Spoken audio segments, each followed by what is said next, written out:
au prêcheur à Saint-Pierre ou au prêcheur ou au Carbet ou au Morne-Rouge est exactement la même organisation que l'on retrouve au niveau de la Martinique, que l'on retrouve au niveau de l'Union Antilles-Guyane, que l'on retrouve au niveau de la division.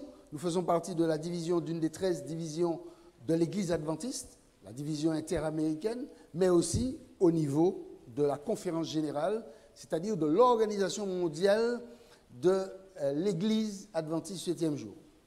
Tout individu est pris en compte, que vous soyez adventiste ou pas, est pris en compte par cette Église. Et vous pouvez vous retourner vers elle. Et vous avez compris, pour nos amis invités, que vos enfants, vous pouvez les emmener dans ces classes de jeunes. Et là, ils vont découvrir beaucoup de choses. Vous avez vu Rudy avec son écharpe. Et dessus, il a plein d'écussons qui sont des distinctions. C'est loin tout ça encore dans ma tête.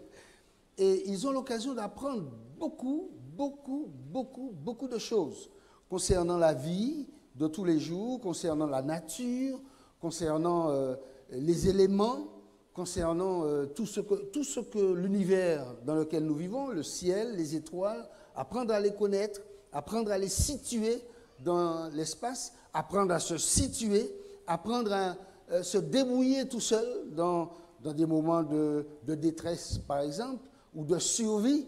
Alors, ils apprennent beaucoup de choses qui les forment pour être des hommes prêts pour témoigner pour celui qui leur a donné la vie. Donc, vous pouvez emmener vos enfants dans ces classes, vous pouvez les inscrire dans ces classes de jeunesse et ils peuvent largement participer avec tous les jeunes de l'Église adventiste 7e jour et vous verrez que là encore, comment leur vie sera transformée, comment ils vont évoluer et vous serez surpris de voir la différence qui se produit entre eux et les autres qui n'ont pas ces instructions.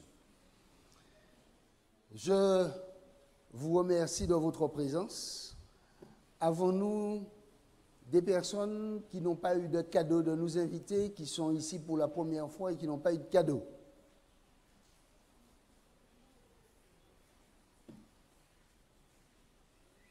Il y a des invités qui viennent pour la première fois? Oui? Oh, mais il faut le dire, pourquoi est-ce qu'elle se cache? Je ne l'ai pas vue. Eh bien, bienvenue. On vous a déjà souhaité la bienvenue. Moi, je vous souhaite la bienvenue avec un petit livre. On va commencer par celui-ci, Au-delà de l'imagination, qui est très intéressant à lire. Vous pouvez le lire et le relire. Et si vous revenez demain, j'aurai encore un livre pour vous. Vous serez là demain soir? C'est bien. Donc, vous aurez encore un cadeau. Vous avez passé une bonne journée? Et vous avez beaucoup médité sur ce que nous avons vu hier matin, n'est-ce pas? Ce texte qui nous assurait que Jésus, celui que Dieu, qui fait partie du plan que Dieu avait mis en place, a mis en place pour nous délivrer de tout ce que nous vivons aujourd'hui dans ce monde. Alors, je rappelle que nous avons appris à faire la connaissance de celui qui nous a créés, qui a créé l'environnement dans lequel nous vivons, le monde dans lequel nous vivons, et qu'il avait créé tout cela, quand il a créé tout cela, c'était parfait, c'était très bien.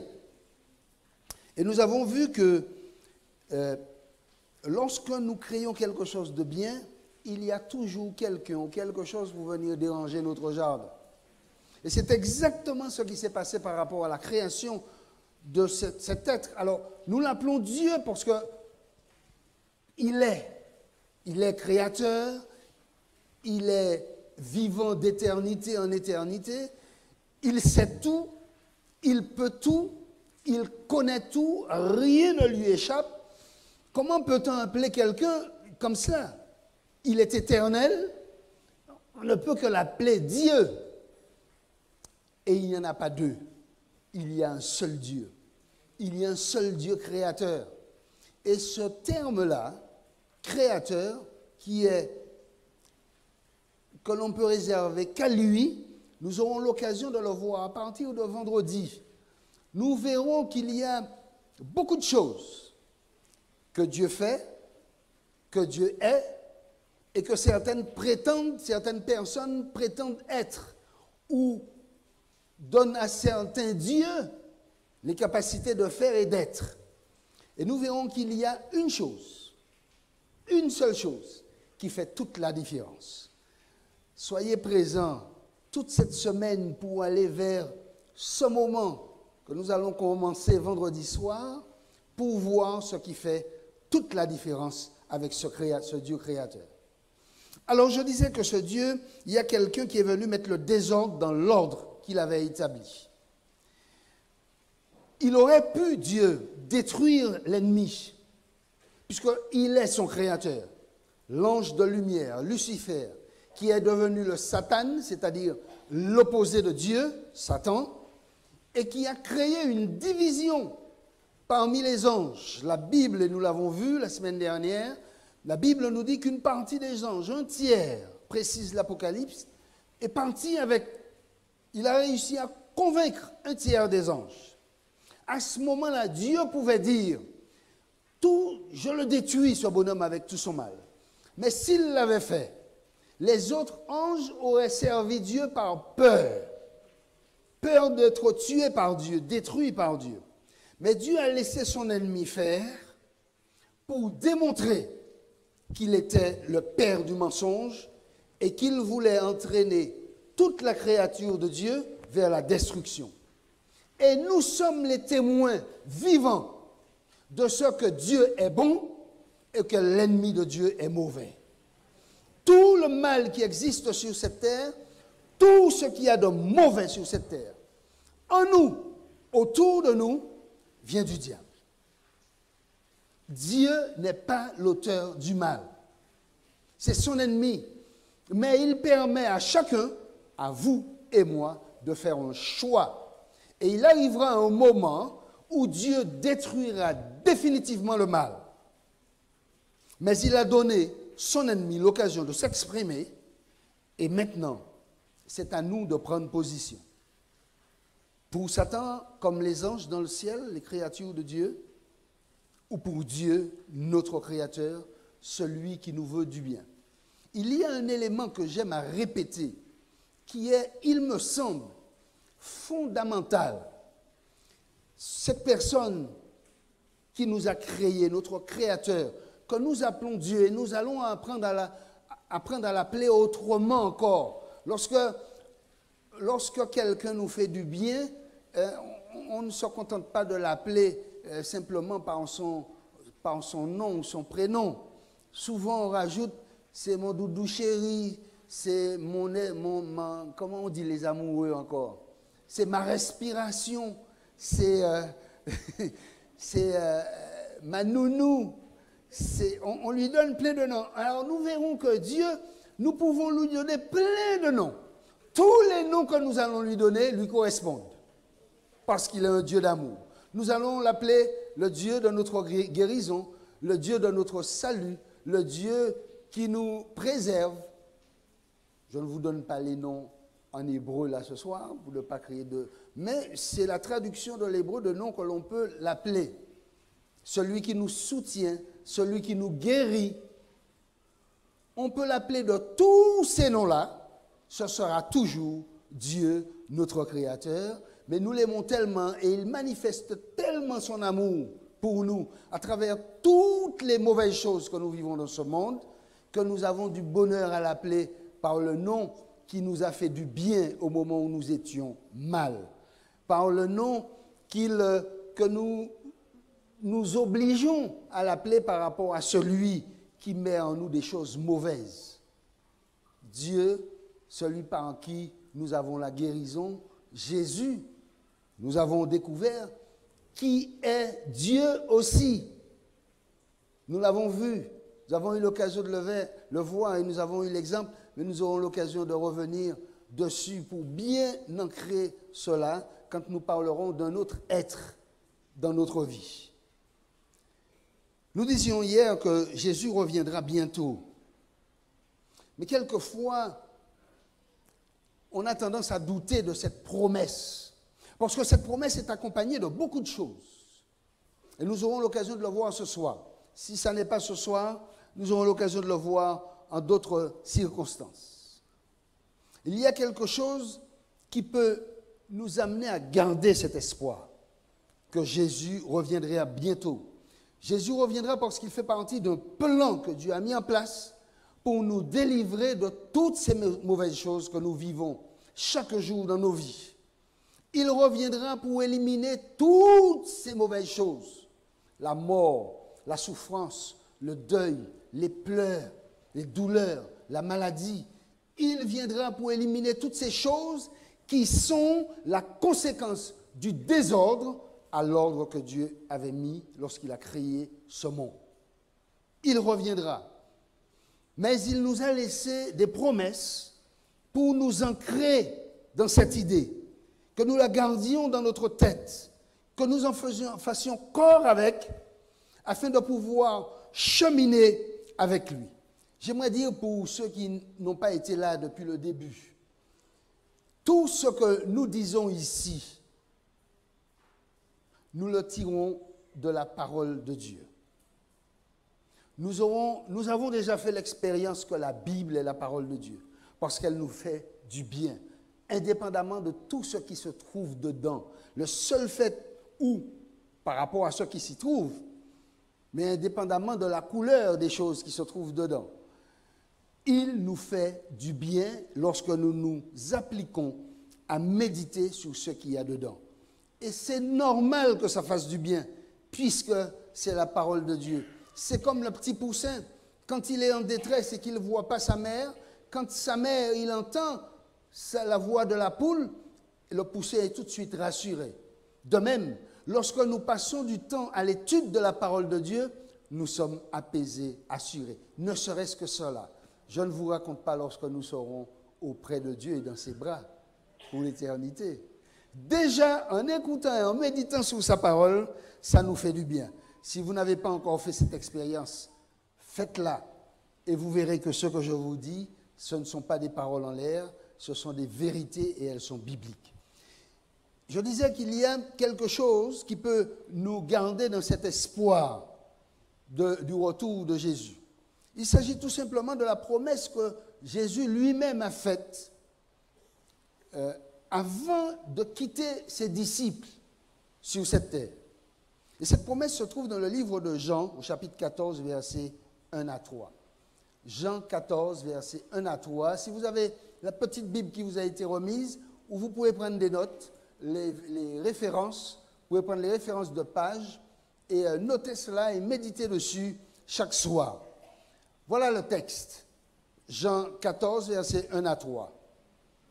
Que votre cœur ne se trouble point. Croyez en Dieu et croyez aussi en moi, nous dit Jésus. Il y a plusieurs demeures dans la maison de mon Père. Si cela n'était pas, je vous l'aurais dit. Je m'en vais, dit-il à ses disciples avant de les quitter. Je m'en vais vous préparer une place. Et quand je m'en serai allé et que je vous aurai préparé une place, je reviendrai et je vous prendrai avec moi, afin que là où je suis, vous y soyez aussi. Avant de monter au ciel, Jésus donna cette assurance à ses disciples, je reviendrai. Il promit de revenir et de prendre tous ceux qui se confient maintenant en lui et lui accorde une place spéciale dans leur vie. Lui, il va leur accorder à chacun, à vous et à moi, une place spéciale préparée pour chacun d'entre nous. Vous savez combien de fois la parole de Dieu fait mention du retour de Jésus? C'est extraordinaire. Du moins environ 2500 fois. C'est pour vous dire combien c'est important, le retour de Jésus. Il en fait mention sur plusieurs plans qui concernent notre vie à chacun. Et le fait que Jésus reviendra dans ce monde une seconde fois est aussi certain que le fait qu'il soit venu, que la réalité de sa première venue, son premier séjour sur cette terre. Nous avons eu l'occasion de voir que sa première venue était annoncée de manière précise. Et si nous parlons de sa seconde venue, et si nous croyons en sa seconde venue, c'est parce qu'il a annoncé qu'il allait venir une première fois et qu'il est venu exactement comme il avait dit qu'il allait venir. De même, il a annoncé comment il viendra la deuxième fois et nous avons tout lieu de croire qu'il reviendra comme il a annoncé. La promesse va s'accomplir avec plus de gloire que les gens ne le pensent. La promesse de son retour va s'accomplir d'une manière extraordinaire. Et nous pouvons compter sur celui qui nous aime pour revenir et rassembler ceux pour lesquels il a payé un prix infini, c'est-à-dire sa vie, et qui acceptent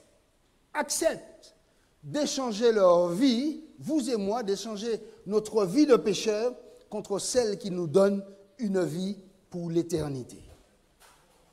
Est-ce que vous pouvez imaginer quelle belle réunion ce sera quand finalement nous pourrons voir Christ face à face, son glorieux retour qui anéantira tout chagrin, toute maladie, tout deuil, toute frustration, qui essuiera les larmes, qui effacera les douleurs que nous avions cachées dans nos cœurs.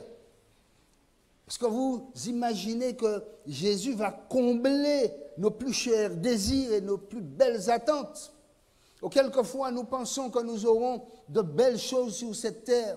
Regardez bien comment l'histoire, comment ce monde évolue. Il n'y a rien de bon dans ce monde.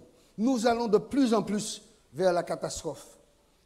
Et nous commencerons, lorsque Jésus reviendra, une éternité d'union intime avec le personnage le plus merveilleux de l'univers. Jésus revient bientôt. Est-ce que nous sommes prêts pour le rencontrer?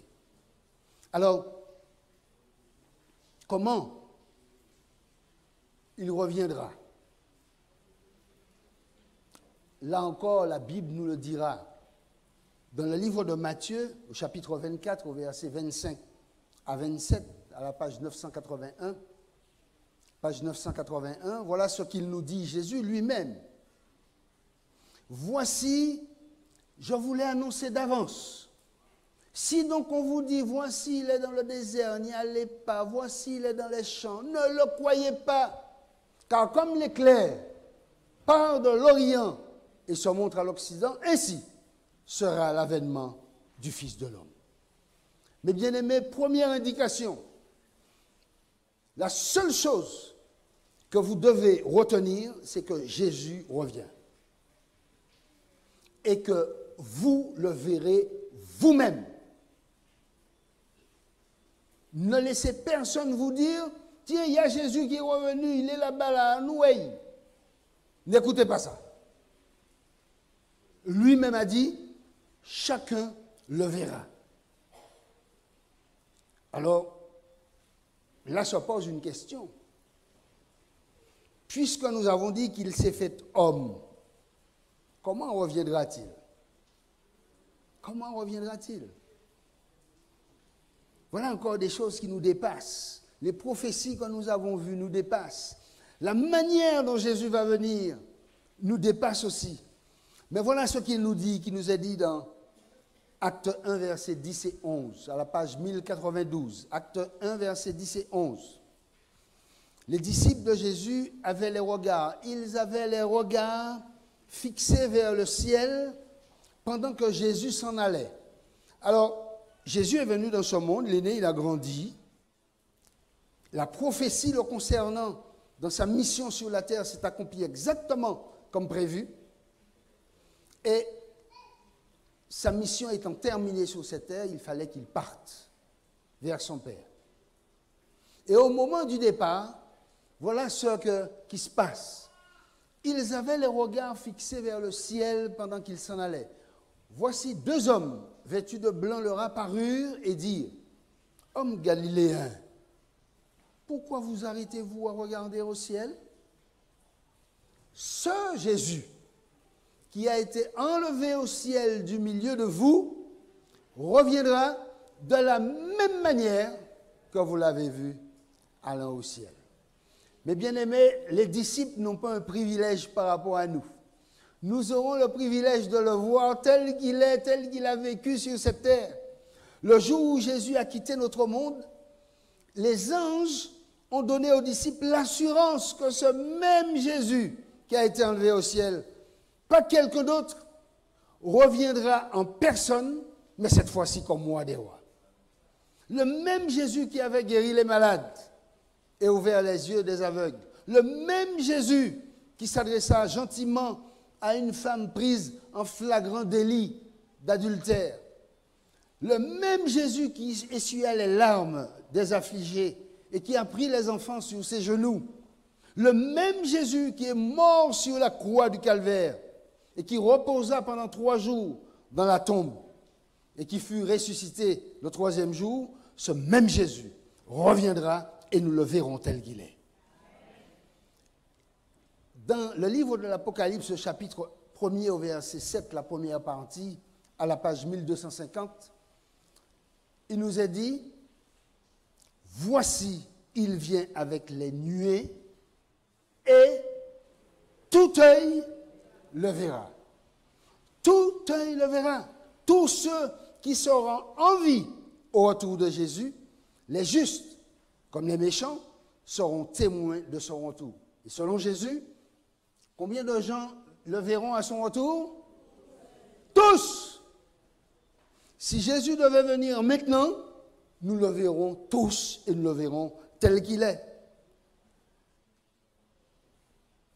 Disons ce texte qui le confirme et que Jésus lui-même dit dans Matthieu 24, verset 30, à la page 931. Page 931. Ainsi, le signe du Fils de l'homme paraîtra dans le ciel. Toutes les tribus de la terre se lamenteront et elles verront le Fils de l'homme venant sur les nuées avec puissance et une grande gloire. Chaque personne vivante sur la terre verra Jésus. Mais ce Jésus ne viendra pas seul. Et vous comprenez, vous comprendrez pourquoi. Nous avons déjà vu que dans le ciel, il y a eu une guerre. Et il y a eu des anges qui sont partis avec l'ennemi de Jésus. Et d'autres qui sont restés avec lui. Alors lui, il reviendra. Il sera accompagné par tous ces anges. C'est ce que nous dit le texte de Matthieu 25, verset 31. Et c'est Jésus lui-même qui le dit. Lorsque le Fils de l'homme viendra dans sa gloire, avec tous les anges, il s'assiera sur le trône de sa gloire. Mais bien aimé, imaginez combien ce sera beau. Combien ce sera beau quand Jésus reviendra dans toute sa splendeur, entouré de tous ses anges. Mais il reste une chose. Quand viendra-t-il? Oh, nous voulons tous être avec Jésus, n'est-ce pas? Nous voulons tous vivre avec lui. Nous voulons tous vivre avec cet homme qui va nous permettre de vivre une autre vie autrement mieux que ce que nous vivons aujourd'hui. Nous voulons vivre avec Jésus. Mais quand viendra-t-il? Quand viendra-t-il? Alors, cette question lui a été posée par ses disciples. Lorsqu'il, comme ce soir, nous avons découvert tout ce qu'il a dit, si nous étions là à la place des disciples, nous lui aurions posé la même question. Mais quand ça, tu viendras? Alors Jésus a donné la réponse. Elle se trouve dans Matthieu 24, versets 36 et 44, aux pages 981 et 982. Personne ne sait ni le jour, ni l'heure, ni l'agence des cieux, ni le Fils, mais le Père seul. Alors, maintenant que c'est dit, que reste-t-il à dire? Et vous voyez bien, mes bien-aimés, que seul quelqu'un qui est inspiré, qui est imbibé de Dieu, qui sait tout et qui nous veut du bien, peut donner une suite à ce que nous venons de lire. Et la suite se trouve dans le verset 44. Dans le verset 44, la suite. Donc tu reviens en arrière, c'est pourquoi vous aussi, tenez-vous prêts, car le Fils de l'homme viendra à l'heure où vous n'y penserez pas. Mais bien aimés, beaucoup pensent, beaucoup d'étudiants de la Bible pensent qu'en connaissant ces textes, ils sont prêts. Mais souvent, quand nous faisons un petit retour sur nous-mêmes, nous nous rendons compte que nous ne sommes pas prêts. Mais mes bien-aimés, la Bible et Jésus lui-même dit quelque chose de précis. Et j'aime Jésus quand il parle. Il dit des choses précises, suffisamment précises pour qu'on n'essaye pas de mettre de doute dans nos pensées. Mais l'ennemi est là pour mettre des doutes dans nos pensées. Puisque vous ne savez pas quand est-ce qu'il viendra, prenez votre temps. Mais Jésus dit quelque chose de précis, mes bien-aimés. Que vous soyez étudiant de la Bible ou que vous découvriez ce soir cette information tirée de la parole de Dieu, écoutez bien ce qu'il dit. Préparez-vous à me rencontrer, n'est-ce pas? C'est ce qu'il dit? Comment? Tenez-vous prêts. C'est-à-dire, soyez prêts et réalisez à chaque instant, puisque vous ne savez ni le jour, ni l'heure, ni la minute, ni la seconde, soyez dans une position qui fait que, lorsqu'il reviendra, vous serez de ceux qui monterez avec lui.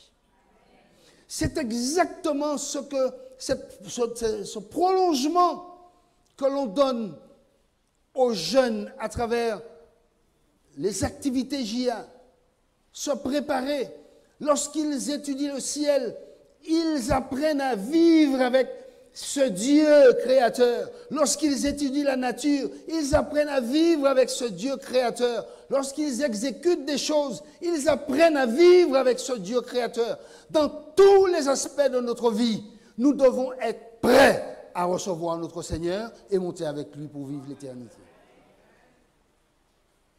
C'est pour cela que nous nous appliquons à donner à chacun, dans tous les aspects de sa vie, qu'il soit bébé, enfant, jeune, adulte, vieillard, l'occasion d'être prêt. Et ce soir, l'occasion nous est donnée pour prendre position d'une manière définitive et ferme pour notre Sauveur, celui en qui nous avons la vie, celui qui nous donne la capacité de vivre, celui qui nous permet de nous mouvoir, celui qui nous permet de témoigner pour lui. Il est temps. Et ce soir, il nous en donne la possibilité d'être prêts pour le recevoir lorsqu'il reviendra. Tout le monde verra l'arrivée glorieuse de Jésus, mais tous ne seront pas pris. Jésus rassemblera les élus. Il enverra avec ses anges, avec les trompettes retentissantes, nous dit la Bible, dans Matthieu 24, verset 31. Il enverra ses anges avec la trompette retentissante et il rassemblera ses élus des quatre vents depuis une extrémité des cieux jusqu'à l'autre extrémité. Jésus rassemblera tous ceux qui ont aimé son avènement et qui se seront tenus prêts pour cet avènement. Mais bien aimé, il y a un texte de la Bible que j'aime, qui se trouve dans 1 Thessaloniciens 4, verset 16, à la page 1201. Car le Seigneur lui-même a un signal donné, à la voix de l'archange et au son de la trompette de Dieu, reviendra du ciel et les morts en Christ ressusciteront premièrement. Oh, j'aime ce texte, parce que je m'imagine Jésus revenant maintenant. Je suis vivant et je le verrai. Mais ce texte me dit, si d'aventure tu es mort en Christ, c'est-à-dire lorsque tu es descendu dans le repos sur cette terre, en attendant le retour de ton Seigneur et Sauveur, eh bien toi qui l'as attendu et qui est descendu dans la tombe, eh bien lorsque la trompette retentira, ce sera une trompette, personne ne peut dire ni, même les morts vont se réveiller. Et je suis heureux de savoir que moi aussi, si je suis mort, si je suis rentré dans la tombe, si ce soir je rentre dans la tombe, je rentre avec Jésus dans mon cœur, lorsque la trompette retentira, je me réveillerai pour vivre avec mon Seigneur pendant l'éternité. Parce que j'aurais été prêt, parce que j'aurais aimé son avènement. Mais s'il me demande d'aller me reposer sur cette terre, me disant que ça y est, tu es bon, tu as suffisamment fait, j'ai constaté que tu es prêt pour recevoir ton Sauveur, mais tu peux te reposer. Et pour moi, ce moment sera un sommeil. Pour vous, ou pour mes enfants, ou pour mon épouse, ce sera peut-être long, mais pour moi, ce sera comme une nuit de sommeil. Et je suis content de le savoir. Et c'est pour cela que je n'ai pas peur de la mort. C'est pour ça que je n'ai pas peur de la mort, parce que je suis prêt, je me tiens prêt pour recevoir mon Sauveur quand il reviendra, que je sois vivant ou mort. L'important, c'est d'être prêt pour recevoir mon Seigneur et mon Sauveur. Sa puissante voix va me réveiller. Mais le texte dit que les morts en Christ ressusciteront premièrement. Ceux-là se lèveront pour les voir. Mais je vous assure, à vous qui serez vivants, lorsqu'il reviendra, je serai peut-être mort, mais vous n'allez pas monter au ciel avant moi. Ah, sur quoi ça? Je pense ça. Mon Seigneur a tout prévu. Vous voyez ce qu'il nous dit dans le texte de 1 Thessaloniciens 4, verset 17. Les morts en Christ ressusciteront premièrement. Jésus revient, la trompette sonne, il descend, les morts ressuscitent. Et, doubout là, les vivants à doubout. Doubout. Et ensuite, nous les vivants qui sont restés, nous serons tous ensemble enlevés avec eux sur des nuées à la rencontre du Seigneur dans les airs. Et ainsi, nous serons toujours avec le Seigneur.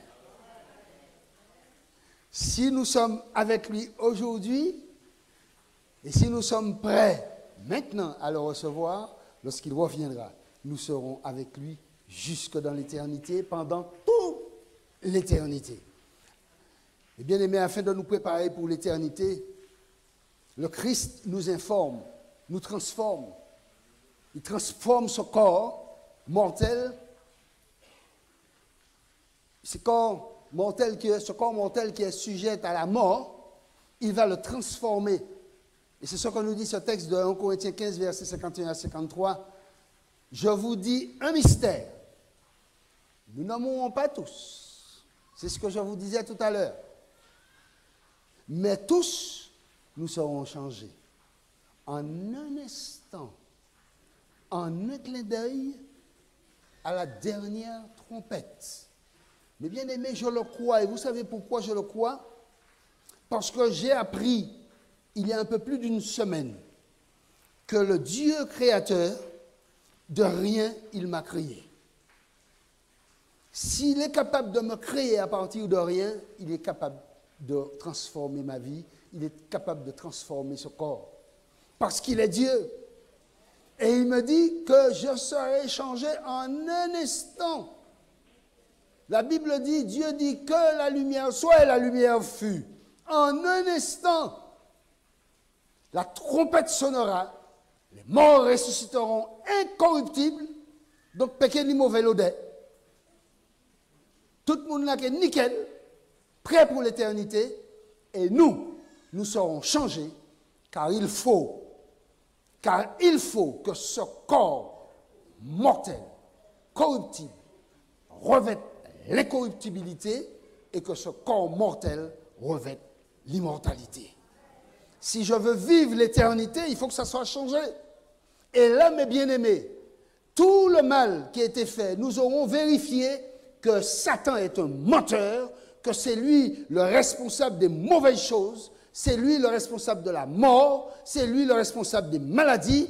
Et Dieu va dire, voilà celui qui est responsable d'une excellente santé, d'une vie où on ne meurt pas, d'une vie où on vit heureux, dans la paix, et on aura tout le bonheur de vivre pendant l'éternité avec notre Dieu. Voilà ce que Dieu nous promet. Quand il nous changera, ce corps sera changé. Je reviendrai, dit Jésus. Et Pierre parle de l'héritage des rachetés qui est réservé dans le ciel pour vous. Jésus va éliminer tout ce mal qu'il y a dans ce monde. Et ceux qui n'auront pas accepté Jésus comme leur sauveur et Seigneur, voyez ce qu'ils diront dans Apocalypse 6, verset 16, à la page 1255, nous pouvons lire « Ils crient aux montagnes et aux rochers, tombez sur nous et cachez-nous de la face de celui qui est assis sur le trône et la colère de l'agneau. Mais bien-aimés, imaginez... » Non, je ne veux pas être parmi ceux-là. Je veux être parmi ceux qui vont crier « Alléluia, voilà mon sauveur ». Je ne veux pas être parmi ceux qui vont dire à Manvini Saint-Pierre, là, pendant le mois de mars 2016, m'entendre le message là. Qui ça qui prend moi, pas écouter ça? Qui ça qui prend moi de ne pas mettre la vie moi en accord et puis ça, bon Dieu, comment de moi? Pour aujourd'hui, je vais crier, montagne tomber sur nous. Mais bien aimé, ce sera terrible. Souvenez-vous que ce sont des prophéties et que toutes les prophéties de la Bible, nous l'avons démontré, se réalisent exactement comme elles ont été prédites. Si ce qui nous est dit là ce soir ne vous interpelle pas, je sais une chose, Dieu ne va pas me redemander votre sang parce que je vous aurais fait voir la vérité, entendre la vérité. À vous de choisir. Choisir de mourir avec le diable ou choisir de vivre avec Dieu pour l'éternité. Ils préfèrent mourir que d'affronter le regard de Jésus. Et ils savent que jadis, ils avaient entendu cette voix qui les a interpellés. Mais bien aimé, Jésus veut nous sauver. Et voilà ce qu'il dit, il nous implore dans le livre de Matthieu au chapitre 11 et au verset 28 à la page 962. Voilà ce qu'il nous dit, venez à moi.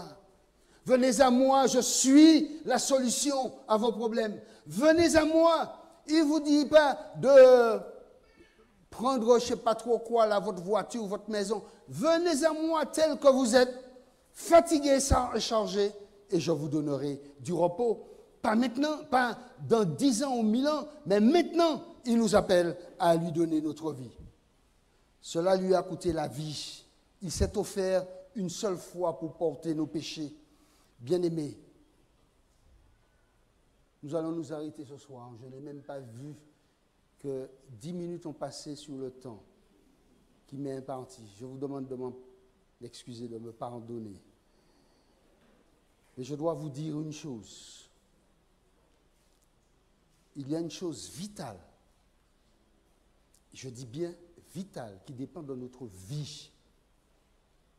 Nous connaissons cette vie dans ce monde. Nous savons combien il est mauvais. Nous avons découvert que l'ennemi de Dieu est mauvais. Mais Dieu nous appelle à une vie meilleure, une vie d'amour, de paix, de joie, de tranquillité, une vie parfaite, sans maladie, sans deuil. Ce soir, Dieu appelle quelqu'un, ce soir, à prendre la décision de vivre avec lui pour l'éternité. De tout faire pour vivre avec lui pendant l'éternité. Simplement prendre cette décision de marcher avec Jésus, avec Dieu, dès aujourd'hui, et se préparer, être prêt pour le recevoir quand il reviendra, pour vivre avec lui l'éternité. Tel que je suis, je viens à toi. Vous pouvez venir chanter. Mais bien-aimés, le moment est grave Je vois l'image de ceux qui sont en train d'implorer pour demander à la montagne pelée de leur tomber dessus, de les cacher de la vue de Jésus. Et qui vont revoir tous les messages qu'ils ont entendus. Et se demander, mais pourquoi je n'ai pas accepté Jésus? Pourquoi je ne l'ai pas fait? À ce moment-là, il sera trop tard. Il sera vraiment trop tard. Mais bien aimé, il s'agit simplement de prendre la décision de marcher avec Christ. Et lui-même vous dira où mettre vos pas, jour après jour, instant après instant. Comment marcher avec lui, comment être prêt pour le recevoir quand il reviendra. Il nous appelle à venir tel que nous sommes. Il y a certainement un jeune ici qui veut donner son cœur à Jésus. Mais il se pose plein de questions sur sa vie. Et il se demande, est-ce que Jésus va m'accepter comme je suis avec toutes ces choses que je fais? Eh bien, c'est exactement ce qu'il nous a dit dans le texte. Venez à moi, tel que vous êtes, aussi fatigué, aussi perturbé que vous êtes. Venez à moi. Venez à moi. Et je vous donnerai du repos. Et c'est ce soir qu'il veut te donner du repos. Tu as trop souffert depuis que tu es sur cette terre. Tu te poses des questions. Et si tu es ici ce soir, ça n'est pas un hasard. C'est parce que Dieu voulait te dire, à toi, cher jeune, à toi, cher adulte, qu'il te veut avec lui dans l'éternité. Pour que tu puisses comprendre, vivre, comparer. Alors, il n'y a pas de comparaison à faire. Même aujourd'hui, tu te rends déjà compte que la vie que Dieu te propose sera meilleure que celle que tu vis aujourd'hui. Et tu peux la vivre dès maintenant.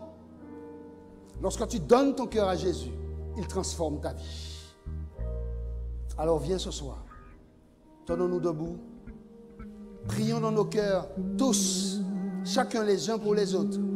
Prions d'abord pour nous qui connaissons la parole, pour nous qui avons déjà fait alliance avec Christ. Prions pour nous pour qu'il nous garde dans son alliance. Prions pour ceux qui luttent pour donner leur cœur à Jésus, pour que Dieu puisse les délivrer et leur donner l'espérance. Je veux d'une seule personne ici ce soir auprès de moi pour prier. Je veux prier pour toi. Si vous êtes plusieurs, vous pouvez venir. Mais chaque personne qui se déplacera, ce sera une personne pour Jésus. Que vous ayez déjà fait alliance avec lui, vous pouvez venir pour renouer votre alliance avec Christ.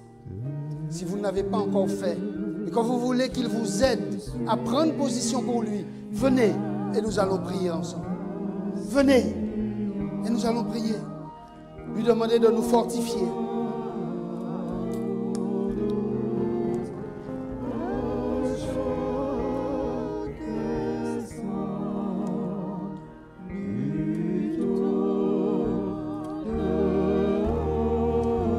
Je voudrais que quelqu'un vienne ici. Quelqu'un qui voudrait que l'on prie pour lui. Parce qu'elle se sent enchaînée. Alors je te demande, tu peux venir.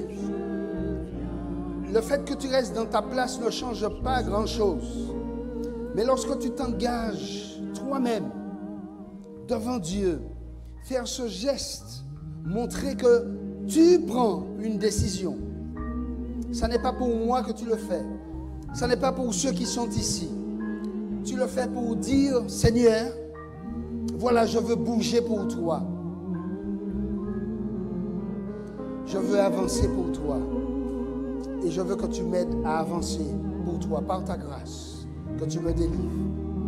Au bientôt, nous allons apprendre à mettre nos pieds, nos pas dans les pas de Jésus.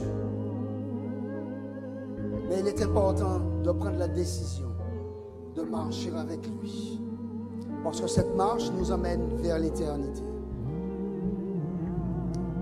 Oh, nous allons prier. Et si pendant que nous prions, tu veux te rapprocher, rapproche-toi. Mais avant de sortir, si tu veux que l'on prie pour toi, si tu veux que l'on étudie la Bible avec toi, si tu veux être appelé pour parler, alors tu pourras à la sortie laisser ton nom, ton téléphone, et nous prendrons contact avec toi pour réaliser ce que tu veux réaliser au nom de Jésus. Nous allons prier. Seigneur notre Dieu, notre Père,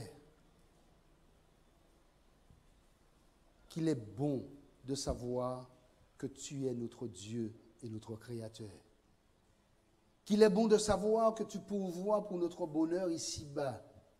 Qu'il est bon de savoir que ton esprit a régné dans ce lieu et dans nos cœurs et qu'il nous a aidés à comprendre ta parole.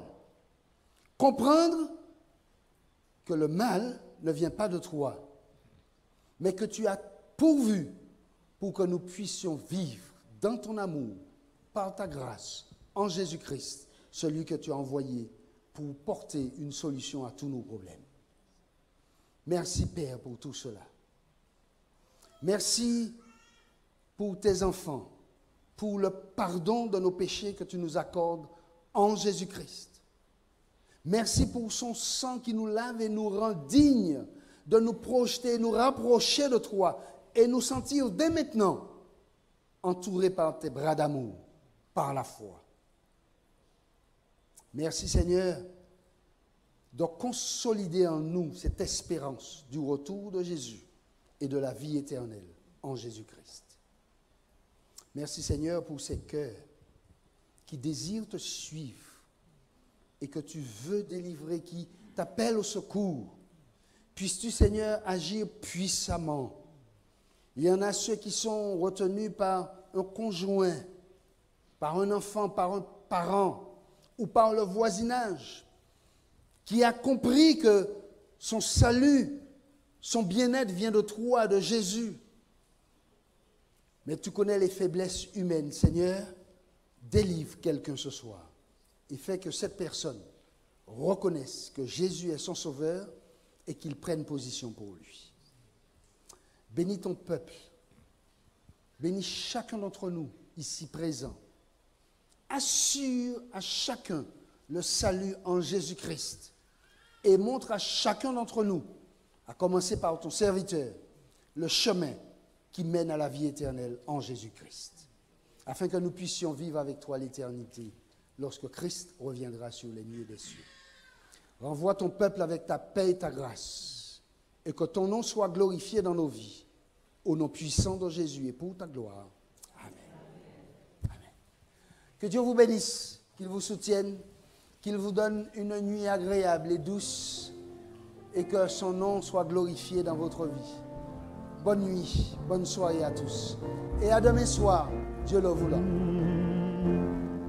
Dans ce monde de tristesse, offre-nous. Dans ce monde de détresse, offre-nous. Jésus est la réponse à nos questions. Jésus est la réponse, la solution. Dans ce monde de rébellion, que ferons-nous? Dans ce monde de perdition, où irons-nous? Jésus est la réponse à nos questions. Jésus est la réponse, la solution. Dans ce monde de maladie, que ferons-nous? Dans ce monde de tragédie, où irons-nous? Jésus est la réponse à nos questions. Jésus est la réponse, la solution. Jésus est la réponse à nos questions. Jésus est la réponse, la solution.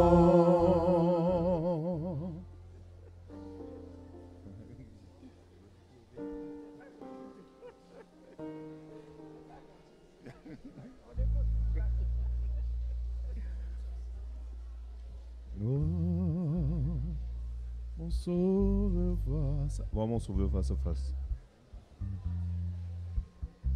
Vois Jésus dans sa beauté.